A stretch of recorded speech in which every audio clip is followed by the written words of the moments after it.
Today's topic is Module 2. It's administration and management. What is administration and management? It's all about how will you manage the firewall, okay, and how will you manage the accounts, user accounts. Are you getting my point? I'm telling about the user accounts. The user accounts can be created locally, or you can integrate the external database. External database means you can integrate the external servers. What are the external servers? Like radio server, Active Directory, LDAP, keyboards, user certificates. All those servers you can integrate with your Palo Alto firewall, and you can import the users from the external server, and you can use those users for the administration purpose by assigning them some privileges, or in the term of Palo Alto firewall, we'll call it as a role. So we can assign them some roles. Roles are like privileges. Like in Cisco devices, we assign the commands to each and every label, right? The same way, here on the Palo Alto firewall, we assign the role. Based on the roles, we'll decide what he can execute and what he can't execute. Okay.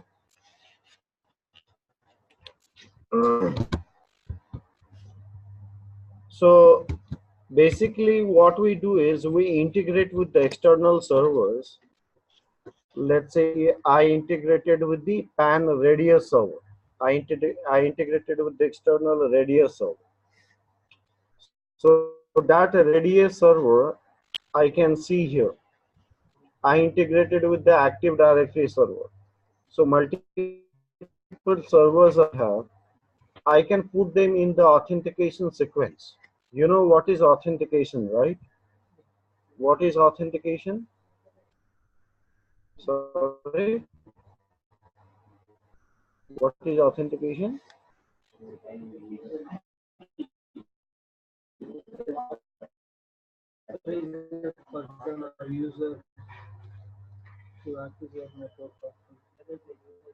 There is a difference between authorization and accounting. Sorry, authorization and authorization is a separate thing. Accounting is a separate thing.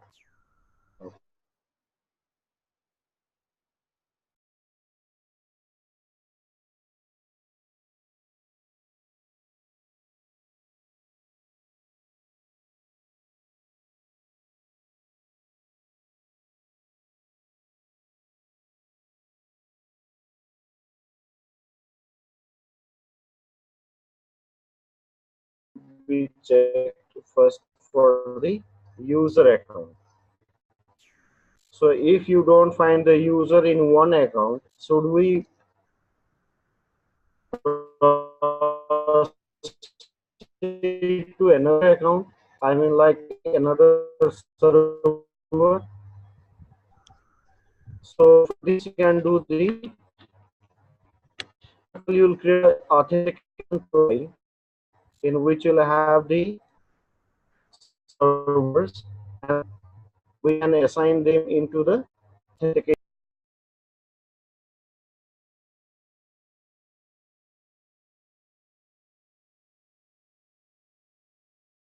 He access, or what can he do? That's what the admin role is.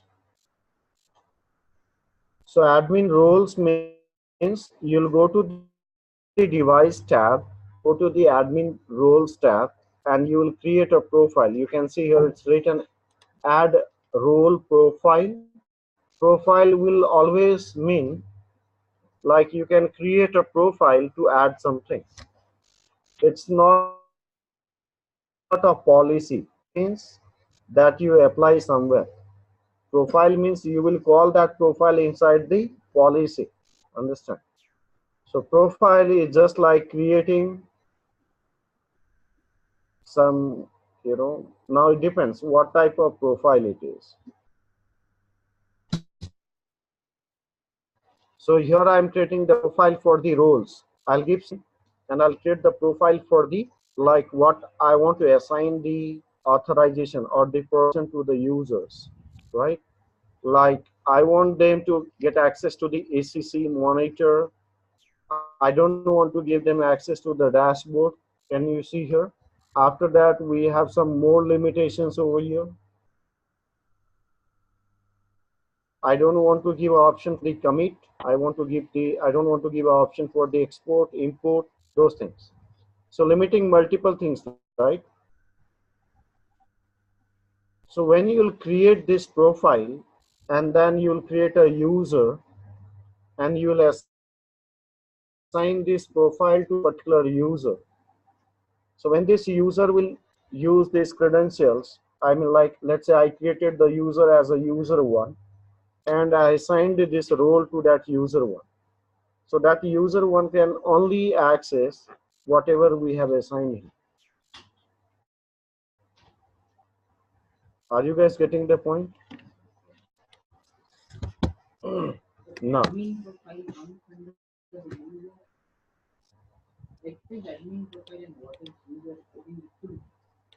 Okay. Profile is, a kind of collection of your giving. It's just a collection of the permissions that you are allowing or that you will be assigning to the user. User means a user, means the user name that you will be creating.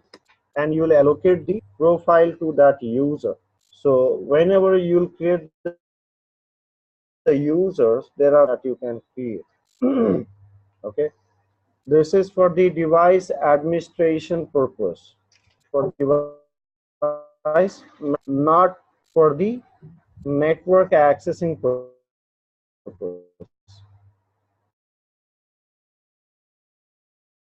Are you guys getting? Like whenever you are using the network, any external resources or any resources, that's a separate part.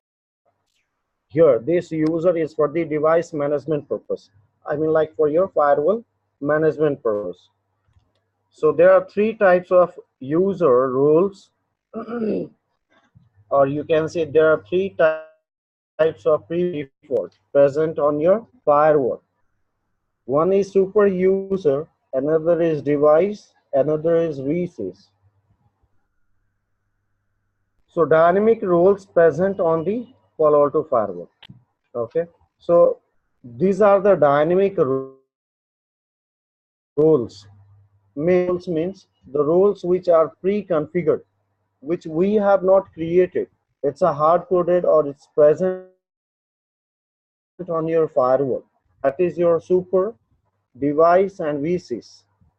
Under the super, you have super user and privileged user, you can say. Means after the super user, you don't have any other like having the privilege to any users. Super users means having all the privileges. Lower than the super user we can have, but not on top of the super user. Okay. So super user means all the access, or you can assign super user read only. Super user read only means what? He has access to everything, but he cannot make the changes. Only see, but he can make the changes. Read only means no changes. After that, device admin and device admin read only. What is this? Device admin and device admin read only.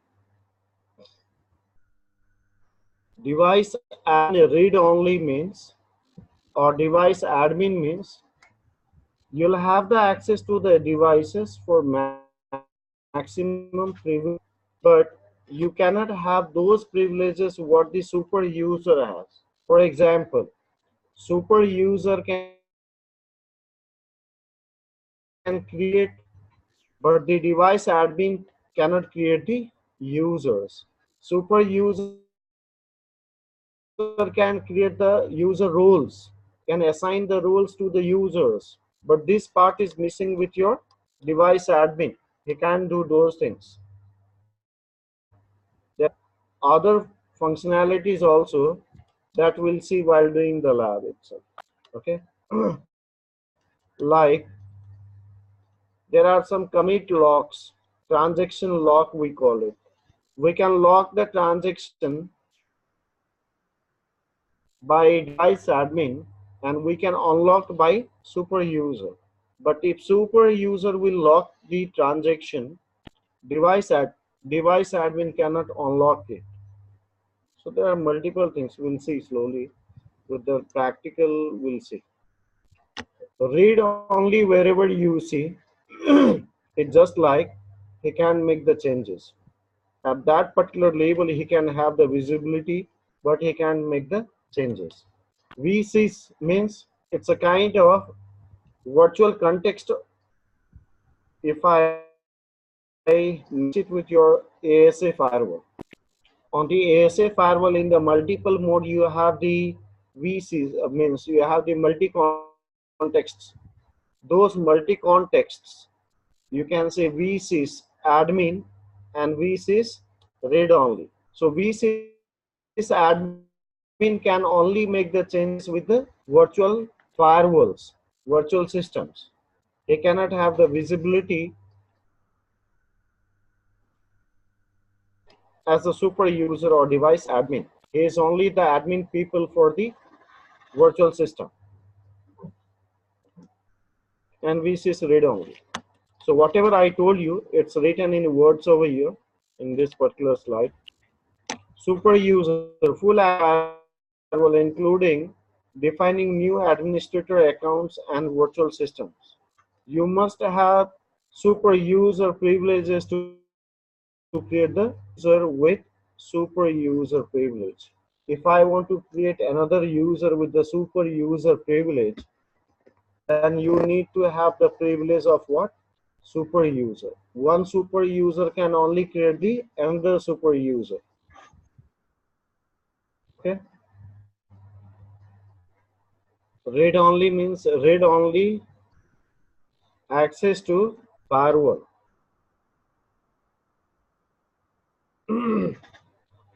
Device administrator, full access to firewall settings except for defining a new accounts for virtual system.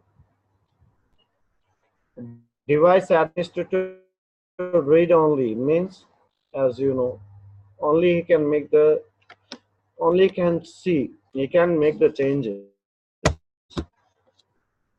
Okay. Platforms, like platform support and the licensing for the virtual systems. Virtual systems are supported on, in the first class we had seen the details about the licenses, about the virtual system supported on each and every member, right? That's what I have given over here. Multiple virtual systems are not supported on the PA 200, 500 or the VM series firewall. These are the unsupported features on your virtual system, like basic firewalls. When you open the firewall, you will see here a device admin rules. Like as you can see over here, super user,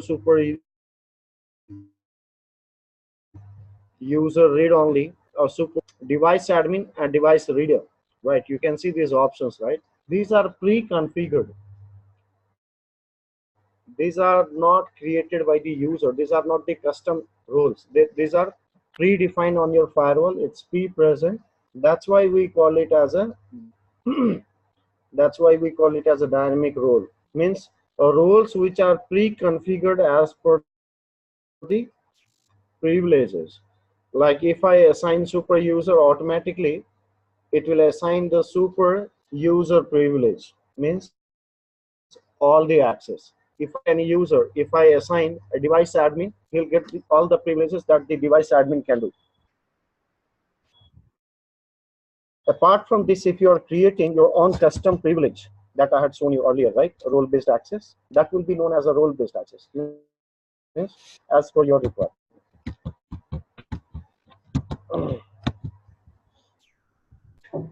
You can also integrate the multiple means the external authentication servers, and those external servers will be reflected here under the authentication pro. You can see the list of authentication profiles. Let's say AD, local, PANDV, radius server. These are the external servers, and you can use them. You can use them with the multiple roles, right? I can go with the role-based access, means a role defined in the custom way, or you can go in the dynamic role. So you can use the users from the external server and you can assign them the privileges or the roles. See, you can go with the dynamic or you can go with the role-based. Everything is there. So that was all about the device management or about the privileges of your device management profiles.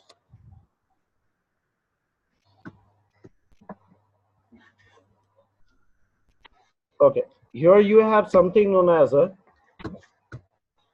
configuration management. What is configuration management? It's all about the device configuration.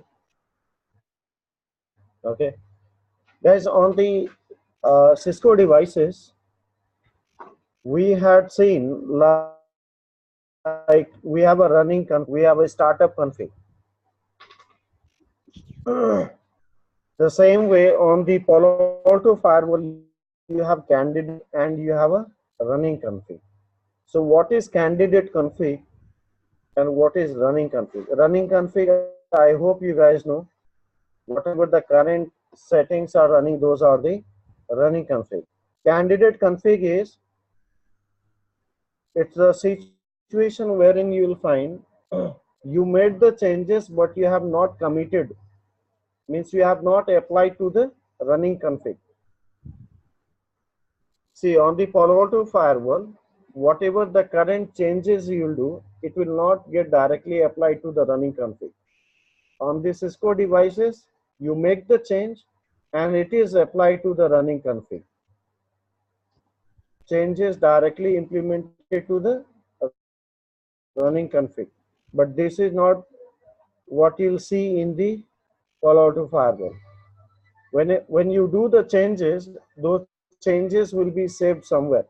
It will be present in the candidate config. We call it as a candidate config.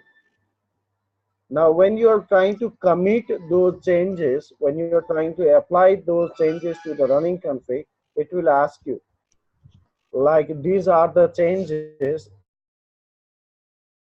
that are going to apply, or these are the changes done by the admin or done by user 1, user 2, whatever it is. Do you want to commit it? If you agree, you can commit it. Now, once you commit, the candidate config will be the part of running config. Now, what is the benefit of having this thing? Let's say you were doing the changes on the firewall. So now it was a part of candidate config and you were having some doubt, like what changes did I do? I want to verify before making it a part of running config. So what you can do, you can go for the auditing. You'll go for the auditing.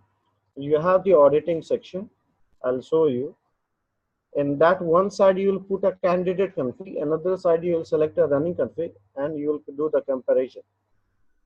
So it will show you what were the earlier condition, means what is the running config currently, and what are the changes that you have done, which is in the candidate config. So according to the changes that you will see and that you want to again, make the changes, you want to delete those changes. So you can revert it. You can go to that particular section where you have made the mistake or anything else, and then you can commit it. So it helps you to, save your misconfigurations, or it will help you to correct your configurations before you commit the changes. It will help you to correct your changes, what you have done. Before you make it the part of running config, you can rectify it. Okay.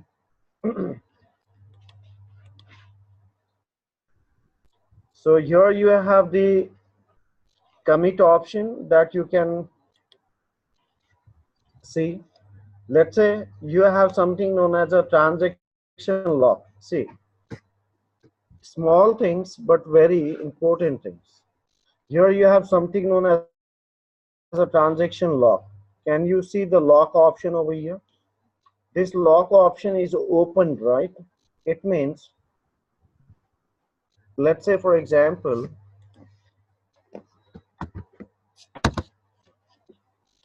I have two users. I have a user 1 and I have a default user as a admin. My admin privilege is super user. I have a user 2 with the privilege. These users are with the privilege of device admin. The second user also device admin. Okay.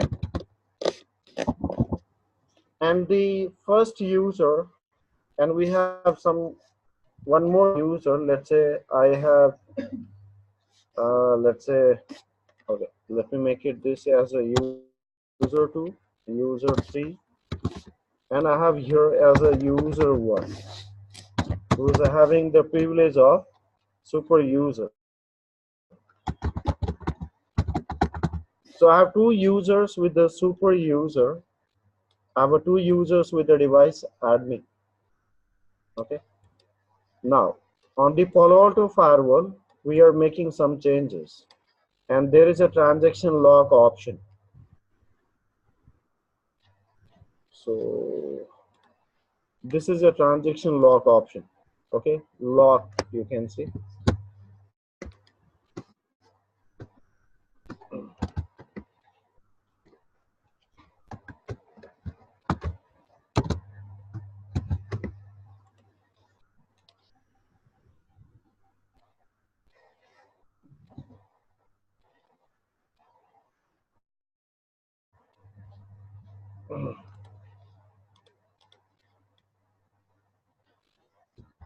This transaction lock option is present over here.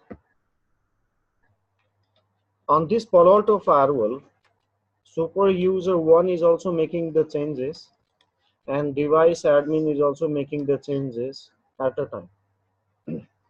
Okay, he did some interface config, he did some system changes, right? Now there was something mistake with the interface config, and that was going to affect the entire network. So while doing a commit, the super user committed all the changes. So the changes made by the device admin user 2 was also committed when the user 1 was trying to commit his changes. So both the changes are now committed, and it's a part of running config now. Mistake was made by whom? User 2, and that was applied by the user 1. Understand? See, it's not like I cannot make the individual commit. Whatever the changes I did, means the user 1 did, can he make his changes committed only? Yes, he can do like that. but by mistakenly he saved all the changes. Means whatever the users were doing the changes on the firewall, he committed all the changes. Now he made all the changes a part of running config. So there was a problem, there was an issue, right? Or else you can understand in a different way. When he was also making the changes and he was also accessing the firewall, he committed, he made the changes, okay? And even the changes what was done by the user one was committed by the device admin. So what happened, there was an issue, there was something incomplete or there was something wrong, but changes were applied to the running config. So what happened guys here is user 2 is also making the changes, user 1 is also making the changes at a time, and it is conflicting, some other issues happening. So there is no control on the commit option. So what transaction lock does is it helps you to lock the commit. It will help you to lock the commit. If super user has taken the lock, transaction lock, any other privileged users cannot unlock it. He cannot make the changes. Whenever he will try to commit, it will tell that transaction lock has been taken by some other user. So he cannot make the changes. Now let's say if admin super user and user 1 super user is making the changes on the firewall. So if admin does the commit lock, can user 1 unlock it? Yes, one super user can unlock the another super user. But if the transaction lock was done by super user and device admin will try to unlock it, is it possible? No. Higher to lower is not possible. But a device admin has done the lock and he will try to unlock it. Is it possible? Yes, this is possible. Now, in the case of one device admin has locked, another device admin will try to unlock it. Is this possible? This is not possible. This is not possible by default. Okay. One device admin cannot unlock the another device admin. But yes, she was right. If I create a custom role, and in that custom role, if I give a permission that he can unlock the transaction lock, then it's possible. I'm not going with the dynamic role as a device admin. I'm going with the custom role. The rules under that particular profile will be selected by me. Okay, if I've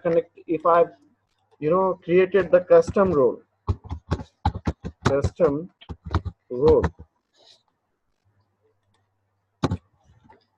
See guys, you have two types of roles, right? One is dynamic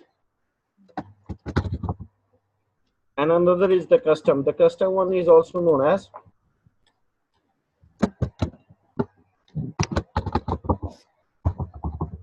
role based access.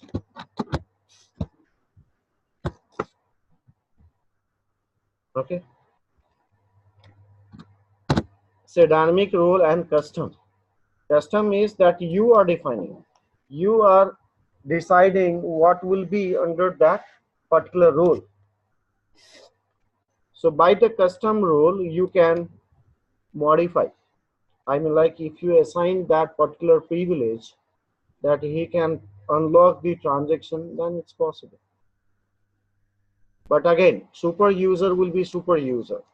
Okay, that's what the meaning of transaction lock is here.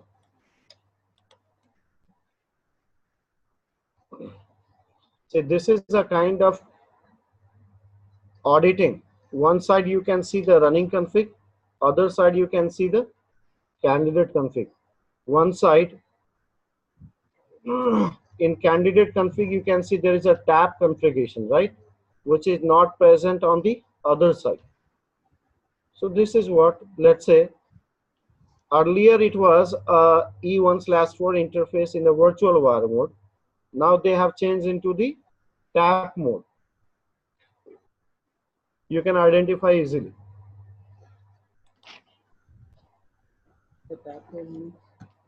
Tap mode means it's for the monitoring purpose. An interface used for the monitoring purpose. Virtual wire means it is a kind of transparent firewall. Tap mode means interface used for the monitoring purpose with the copy of packets. It's like a span port. Sorry? Like a span port. Like a span port, correct. Now here you have a device license. Let's talk about the device license over here. Here what do we see? Let's say here I have mentioned I had worked on the device with some license device on which there was a issue date 2011 4 and the expiry date was 14 January 4.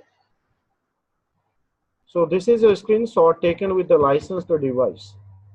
If you have a license deployed on your firewall, then what are the services activated used with the license? I mean, like, what are the features that depends on your license, or for what features you have taken the license? You already know. Let's say, for example, you know for which features you need a license, and you have purchased a license accordingly.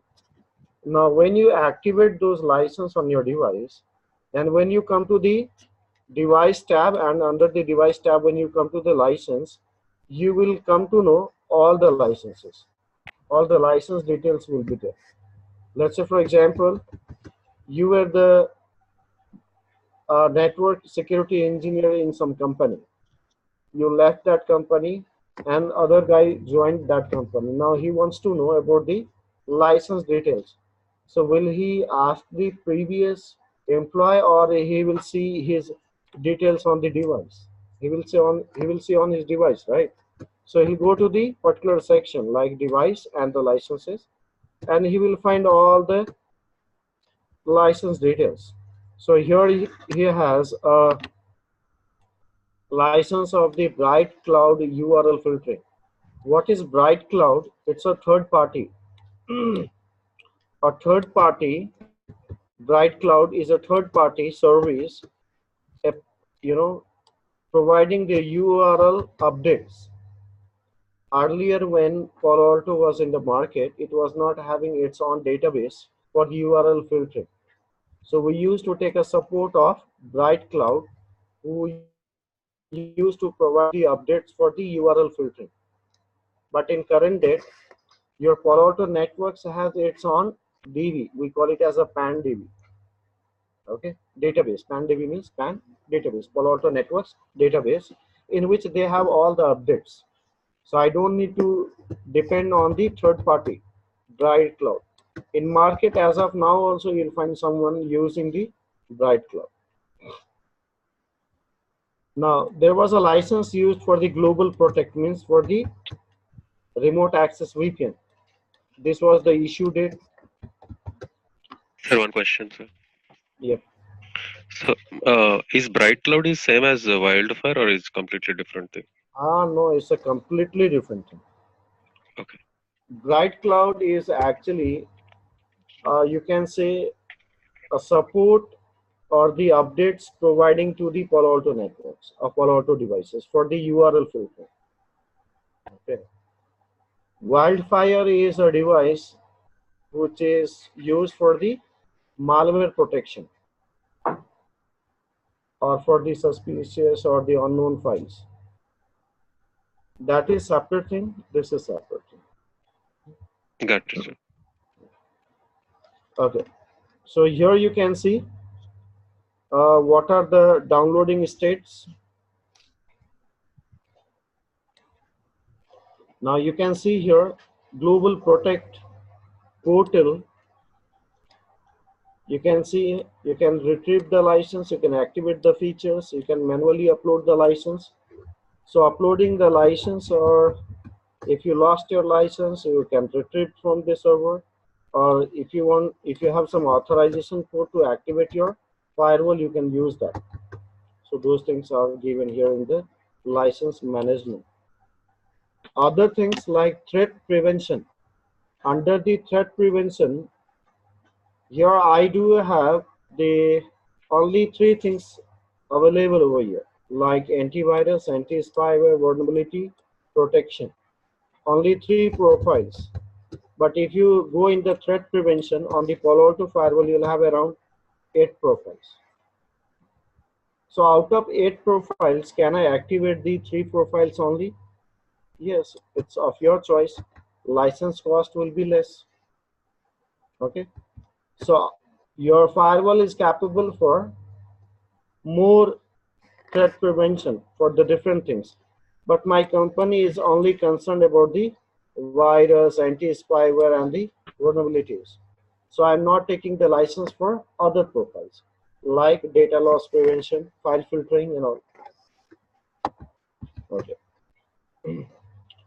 You'll also see the license for the support. You might have confusion in your mind. Support means everything, and support means 24 by 7. Is it? Don't think like that. Support means, in support also you have a different categories. Like you have a different categories for your internet pack, right? 20 days of 28 days of pack. You'll have the certain limitation of the data, or you'll have the 7 days of pack, or something like that. Same way, you'll take a pack or the package of your support. And this is where your company will make the money from you. So if you have a premium license, see in the premium license, what is the support?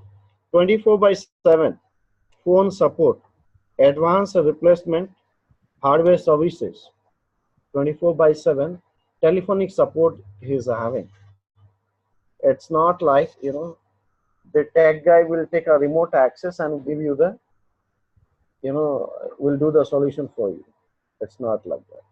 Or you'll have the limited time. Let's say, for example, you have 50 hours, or you have 100 hours that you can utilize in 1 month. That 100 hours you can utilize it 24 by 7, or it might be only from 10 to 5. It depends what type of package you are selecting. So according to your requirement, you can make a support. Okay, and that will be reflected over here.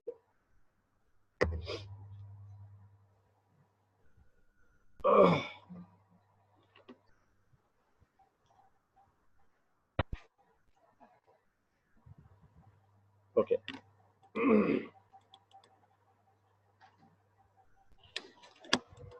Now regarding the updates,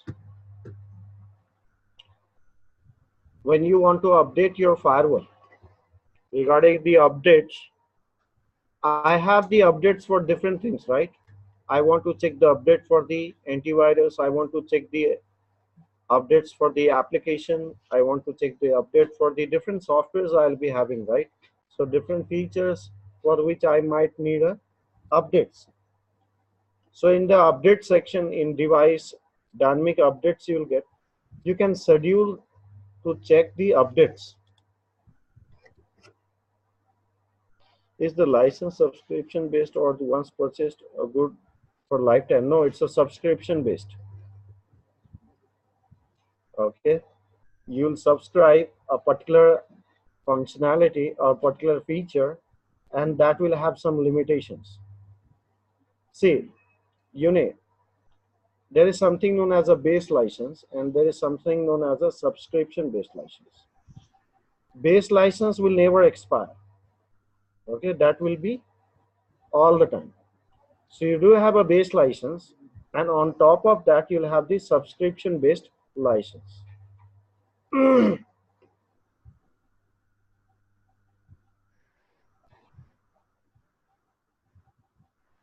Is that clear?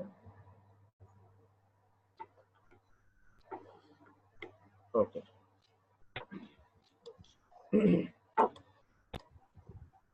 So while purchasing the firewall itself, right, you will ask them what are the things that we are going to get with the base license. Okay. That will never expire. And now when you go for the advanced features, now for that you will need a subscription, and that will have some start date and some end date. I was talking about the updates over here. See, even the updates will not be seen without license. If you don't have a license, you cannot do the updates also. Because if you can freely get the updates, now what the loophole can be, you'll download the update and you'll upload to the other firewalls, right? So you can make those things work. Okay. So basically, with unlicensed devices, you're not getting any updates. Schedule and check for the new content. Let's say, for example, your firewall is very much busy from 10 to 5. That is your peak hour. And at the same peak hour, your firewall is also checking for the updates and all. It is getting busy with the resources are getting busy checking with the updates and all. Is that good time? No. So you're overloading your firewall. So what you can do, you can schedule it. You can say, hey, after 10 o'clock, 10 to 12, you please check the updates, or whatever the changes you want to do, you do at that particular time only, not on the other times. Is that possible to do? Yes, it's possible. Or else you can download the file and you can install it manually. Okay. Now this is a device software, means a device OS versions. What do you see here? Like we have earlier versions like 4.1, after that 5.0, after that we have the 6.0. These versions are there. Currently we are working with 9.x.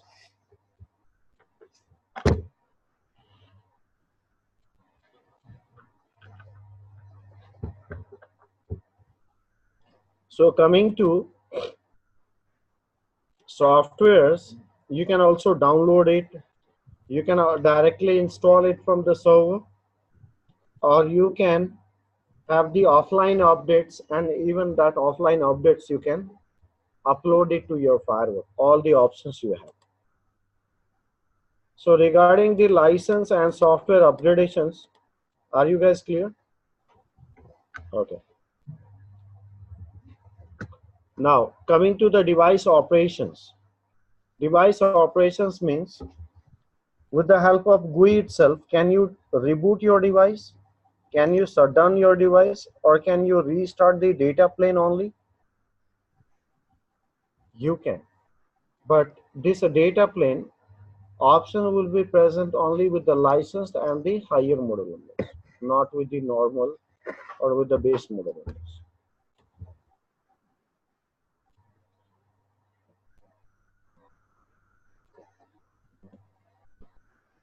Okay.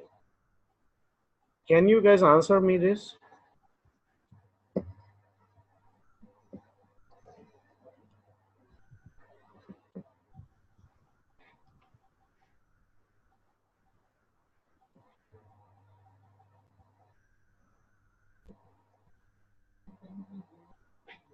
Sorry? You want me to zoom? Correct, sir. You answer me. A and D, sir. Yellow highlights specifies required fields. B and C. Red underline indicates tab which must be completed for a given interface. Is red line only for the interfaces? Red lines can be present anywhere, right? Wherever the the field is required, that might be the required field, right? Yes, sir.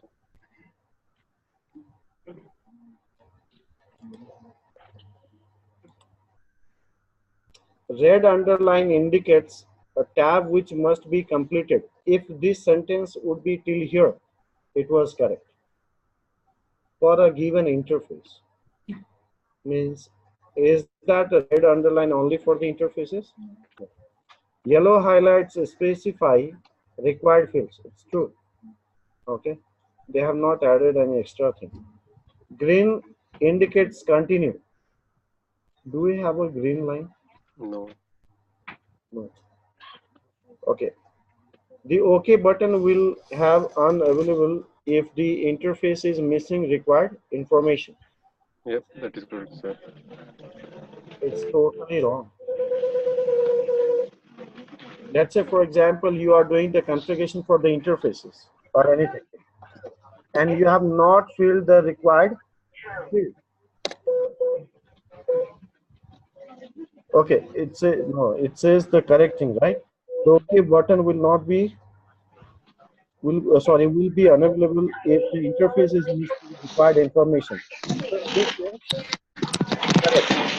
Okay. That is good. So which options are correct over here, guys? B and D.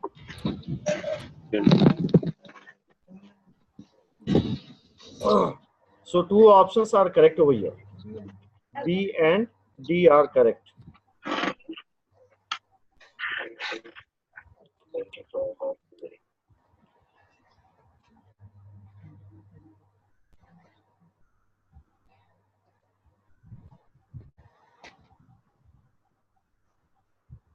Take the snapshot, take a screenshot, or take a picture, and tomorrow you guys will answer me.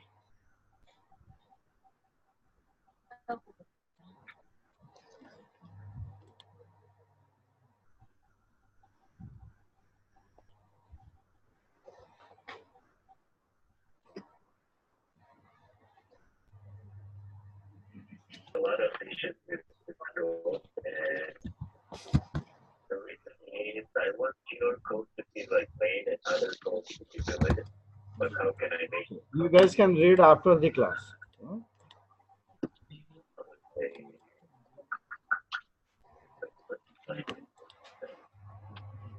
Okay. See, after the fourth slide, after completing the fourth slide, we can move towards the lab. Till fourth slide, we need to know the basics. Means it will make it fundamental. so you would share the things like filter account, filter date, filter account, and other filter account numbers. Those are basically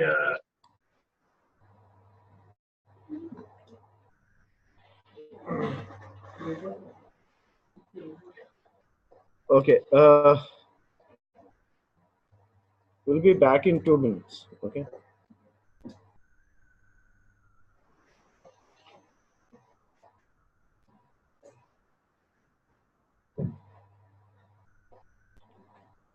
See, anomaly-based detection will be present. That feature will be present on your firewall to detect the unknown behaviors or the suspicious behaviors of the users. It will be there.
Okay, I hope you can hear now.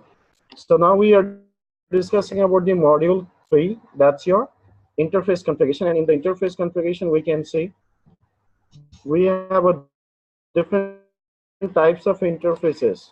We have Ethernet types, VLAN interface, loopback interface, and we have the tunnel interface. We have multiple types of interfaces. And you can also create the sub interfaces. Okay. Now, these interfaces also can be deployed in multiple types. You can create your physical interfaces, your Ethernet interface,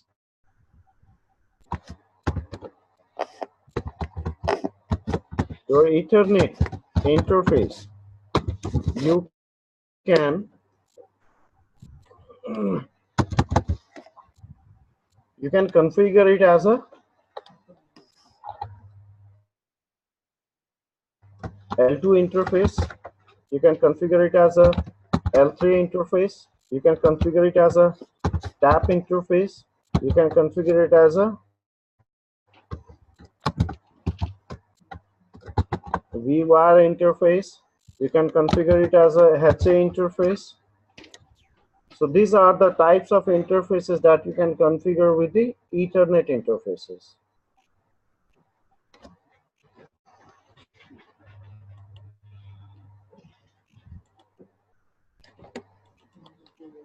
Now, logical flow of your next generation firewall means just matching with your packet flow. When you configure the interface, your interface will be configured with the zones also, right? Means you have to assign the zone to your interface. So it might be a source zone or it might be a destination zone. Now, Ethernet interfaces in a tap mode, in a virtual wire mode, in a L3 mode. Tap mode means, have you guys heard about the span and RS span? In Cisco, sorry? It's monitoring mode. Yes, it's all about the monitoring. Deploying your firewall interface for the monitoring purpose. So you can see the informations like application, user, and the content visibility without inline deployment. Without passing a data through the firewall, I can get the copy of packets, and the copy of packets I can analyze it, and I can know like what type of the informations are passing in our network. I can receive the packet from the network. Okay, a design of your tap network, you see here.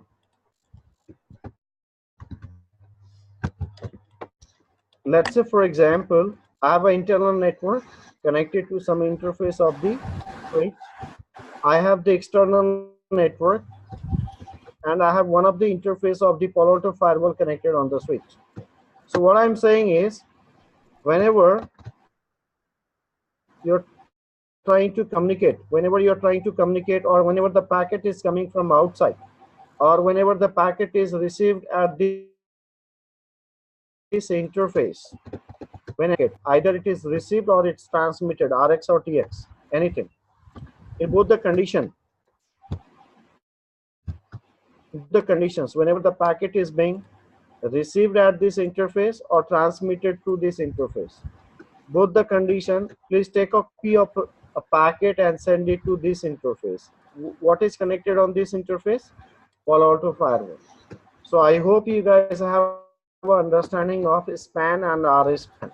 Switch port analyzer and remote switch port analyzer, which is used to copy the packets to one interface to another interface. So in this way, you can make a copy of packet and you can use the interfaces in the tap mode. In a tap mode, you can use the interface as a passive interface. Only listens. It will only listen it. It won't make the changes. Because the data is not passing through the firewall, right? See, it is directly communicating. Only the copy of packet is coming to the firewall. It's not like this is a firewall. Just assume this is your PA firewall, and the data is passing through the firewall. In this condition, you can control the data. You can take the action. This is called as an inline deployment. Inline. Okay. But in the case of the tap mode, you are just receiving the copy of packet, right? The real packet is bypassing your firewall. The real packet is not coming to your firewall. Your firewall is not deployed in the data path.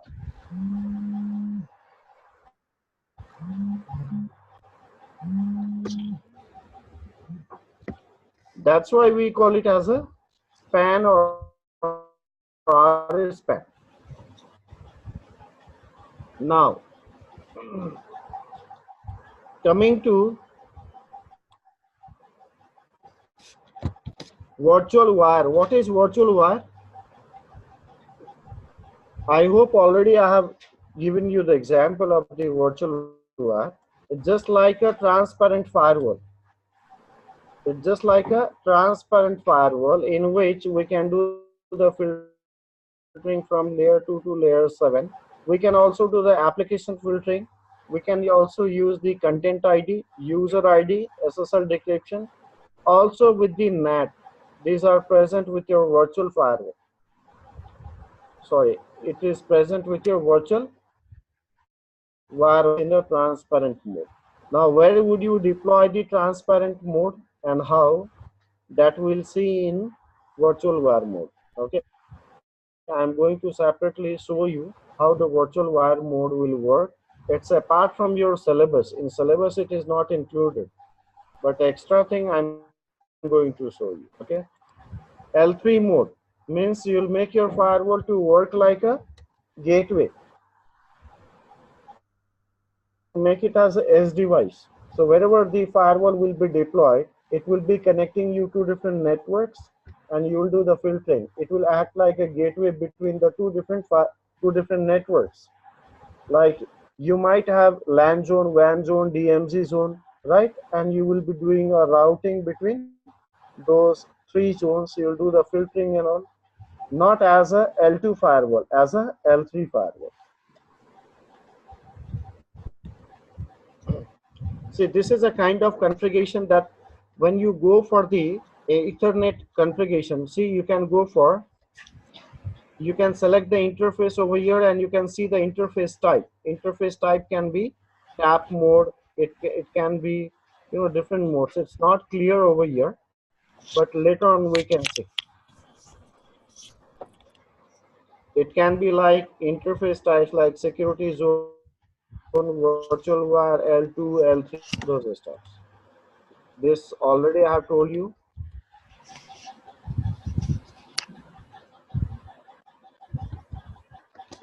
This is a kind of inline deployment, or you can say virtual wire deployment. What do you see in the virtual wire deployment over here? Anything?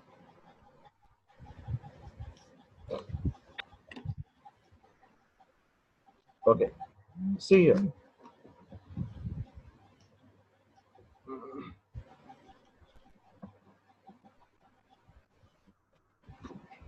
Virtual wire deployment.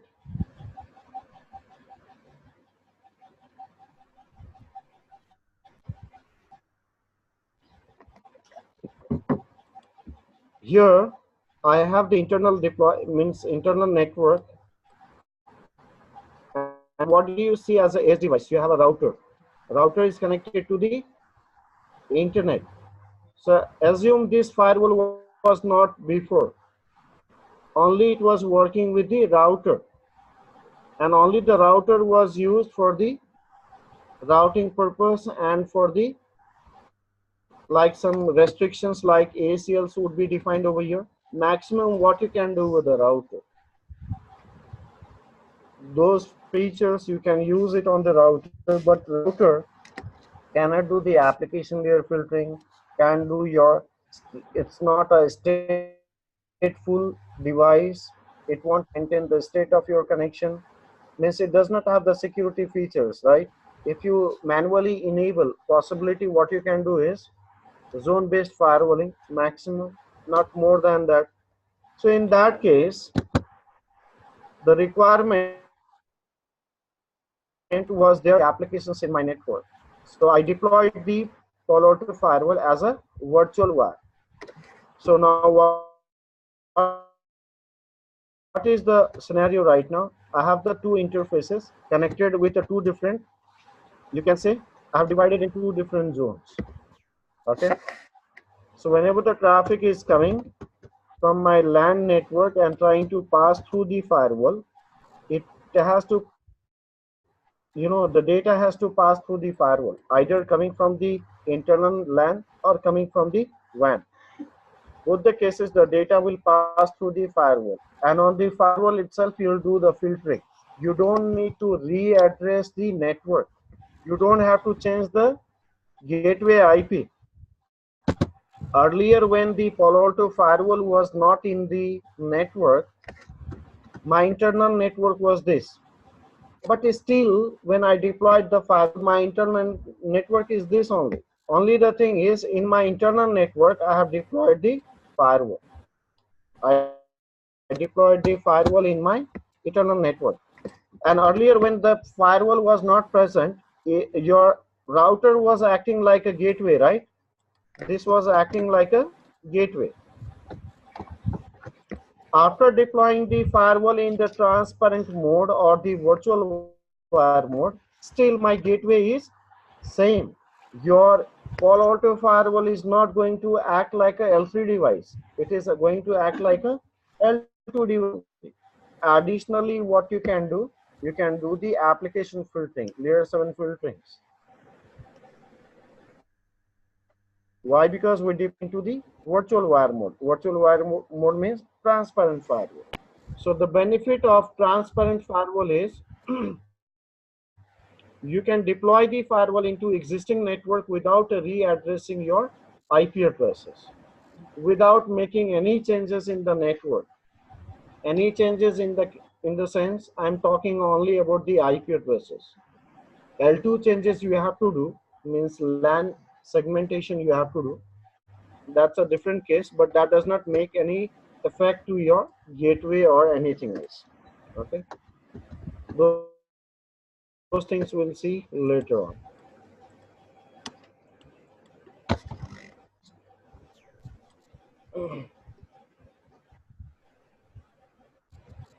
So while deploying a virtual wire, you will need two interfaces, right? Minimum two interfaces. You can see you'll give some in the virtual wire, select the two interfaces, and which VLANs you want to allow and what you want to restrict, even that you can do. You want to restrict the VLANs or you want to allow all the VLANs, it's up to you. So, so the virtual interface, basically they are layer 2 trunks, right? Correct. Okay. And we are just filtering the traffic at the layer 2 level. You can say it's layer 2 to layer 7. Okay, if I want to do filtering for some application, even that is possible. You want to do the filtering at layer 3, even that is possible. Filtering for Okay. layer 4, possible. I know you're going to discuss about the virtual wire in next class. So how it will get layer 7 information from VLAN information? Okay, simple thing. On this switch, it's a layer 2 device, right? How does it pass the layer 7 information? Right. Same thing. It's a L2 device, but can still transmit the layer 7 information. You can do the filtering for layer 7. Okay. Or like a control plane? See, control plane is a separate plane Okay. again. This information means the data when it is passing, that will be passing through the data plane, right? So on the data only you are configuring the interfaces in a virtual mode and you are doing the filtering. Control plane is all about the controlling features, about your firewall. Okay. Okay, so it's a separate plane.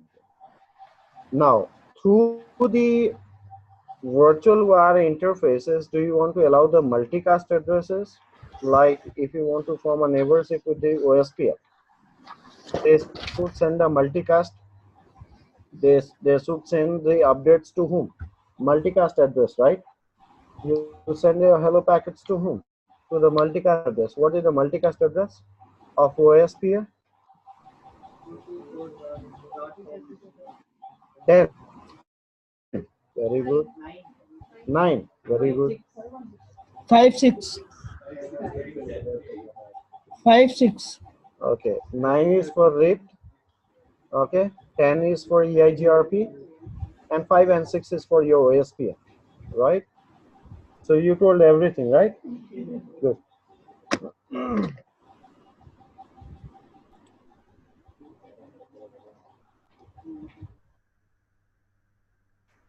5 and 6 is there.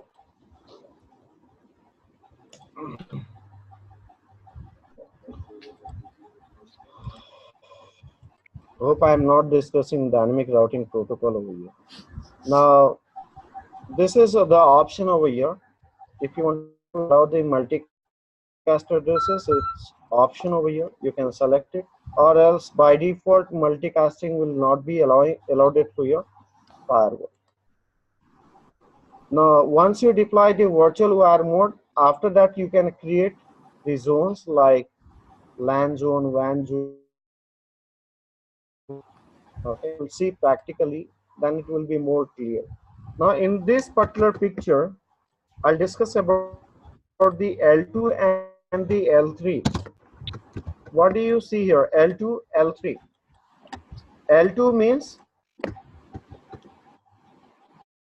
means on the switch when you connect the devices, when you connect your hosts or the servers or anything. L2 means what? Partition. It will communicate within the same broadcast domain, right? Or within the same subnet. So this subnet and these subnets are same. 10.20.1.0 all are same. So it's easy to communicate within the same subnet, right? I don't need any L3 device to make a communication between the same subnet. Where L3 device is required, either with the inter-VLAN communication or with the different subnets. 192.168.2, 172.16.2. So we can see different subnets over here, right? So different subnets communication happening over here.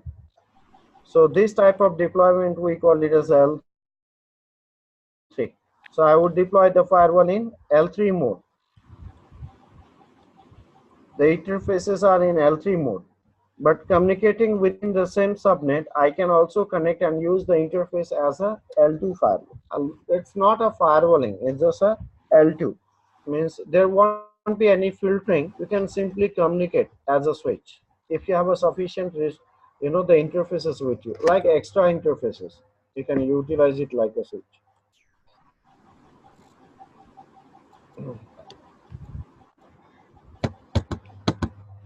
Okay. Now, one more thing. You have the sub interfaces, right? And sub interfaces you'll break into the multiple. I mean, like you have a physical interface, you'll break the physical interface to multiple sub interfaces. Sub interfaces means each sub interface will have a tag of VLAN. Internally, if I see logically, it has a 3 sub interfaces, but physically it is only one, right? Logically 3, physically only one. So it has to carry how many VLANs information? 3 VLANs information through a single interface. So if a single interface carries a multiple VLAN information, and if it is connected on the switch, that interface should be a Trunk. trunk form. Okay. If your physical interface is carrying a single VLAN information, that is your access form. Multiple VLANs information means trunk form. Okay. So guys, we are done with the 3 slides, 3 modules. Tomorrow we'll see the 4th module, and after that we'll start with the lab. Okay. Fine. See you guys. One quick question, sorry, Sushil, to hold you back. Yeah, yeah. So you mentioned that we have up to 8 profiles, right? Threat prevention profiles. Can you just tell them? I just take it down so that I'll go down.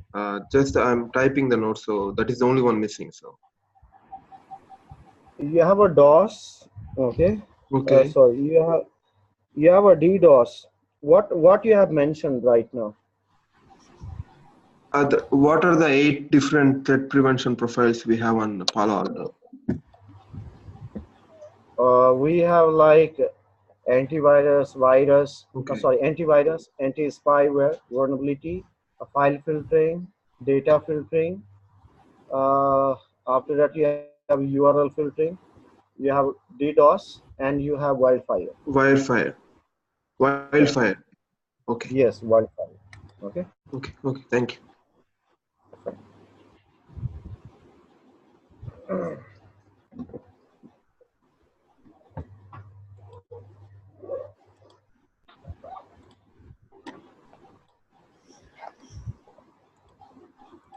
Okay. See you guys.